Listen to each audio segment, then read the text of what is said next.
Assalamualaikum warahmatullahi wabarakatuh. Saya Nur Safrina. Saya Rani Ismaili. Dan saya Sarah Sinta.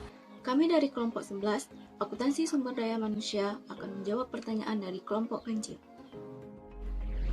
Pertanyaan pertama dari kelompok 1, apakah akuntansi sumber daya manusia terdapat dalam PSAK? Jika ada, di bab berapa? Dan bagaimana perkembangan sumber daya manusia di Indonesia? Di dalam pernyataan standar akuntansi keuangan atau PSAK, kami tidak mendapatkan bab yang khusus mengatur mengenai akuntansi sumber daya manusia. Namun, masih ada perdebatan di antara para akuntan mengenai sumber daya manusia. Banyak yang mengatakan bahwa sumber daya manusia ini merupakan aset atau aktiva dari sebuah perusahaan. Tetapi banyak juga yang menyangkalnya dikarenakan bahwa pekerja atau karyawan tidak bisa tetap di dalam perusahaan tersebut. Bisa jadi 1 tahun ke depan karyawan pindah ke perusahaan lainnya.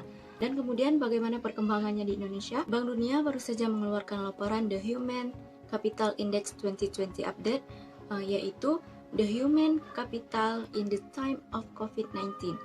Dalam laporan tersebut mengatakan indeks sumber daya manusia tahun 2020 sebesar 0,54%, naik dari 0,53% di tahun 2018. Laporan ini memberikan gambaran nyata dari upaya-upaya yang dilakukan oleh pemerintah Indonesia untuk menaikkan atau meningkatkan kualitas sumber daya manusia, khususnya dalam pendidikan, kesehatan, dan kaum milenial.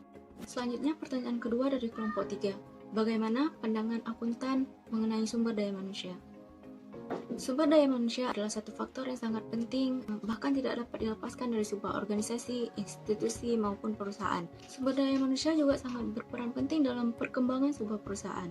Pada hakikatnya, sumber daya manusia merupakan manusia yang diletakkan di sebuah organisasi sebagai penggerak, pemikir, dan perencana untuk mencapai tujuan dari organisasi tersebut. Tujuan utama dari akuntansi sumber daya manusia adalah untuk berfungsi sebagai suatu sistem yang menyediakan pengukuran atas biaya dan nilai dari manusia sebagai suatu organisasi.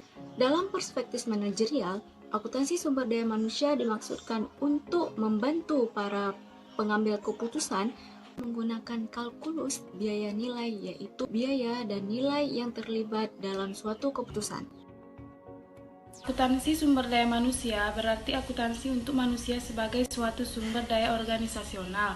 Sedangkan akuntansi konvensional yaitu berkembang saat ini yang dikendalikan oleh pihak swasta, sangat mempengaruhi perkembangan akuntansi konvensional. Pertanyaan dari kelompok 7. Bagaimana metode pengukuran untuk akuntansi sumber daya manusia?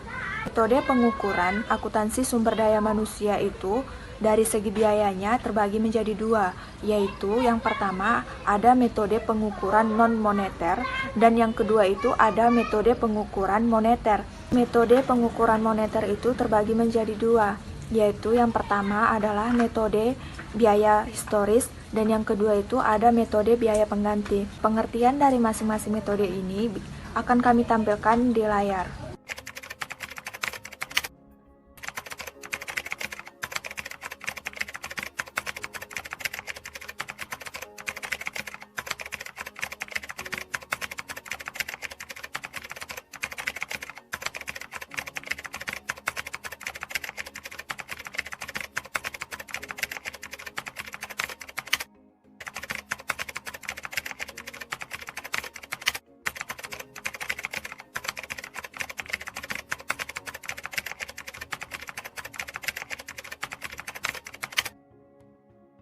Menurut saya, HRD itu tetap harus mengikuti prosedur-prosedur yang berlaku di dalam perusahaan.